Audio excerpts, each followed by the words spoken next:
uhambe neqiniso lakhe elubhekile ngobuqotho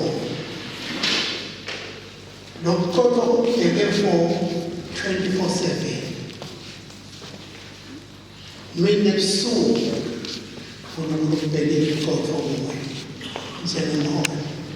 nendlela-ke lokukhuluma ngayo nebantu indlela lokukhuluma ngayo nebantu uyibhekile ukhuluma njani nebazalwane ukhuluma njani nemfundo endlelo lakhe wakho lokuhlapha emathi ukhuluma nabantu abakho abadala ukhulume ukhumbule ukuthi wena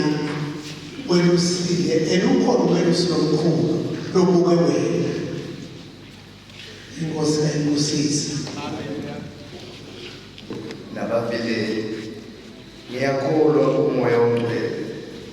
nakubandla elingcwele lomhlaba wonke nobudlelwane babangcwele nokuthethelelwa kwesono nokuvuka komzimba ekufeni nokuphila okuphakade.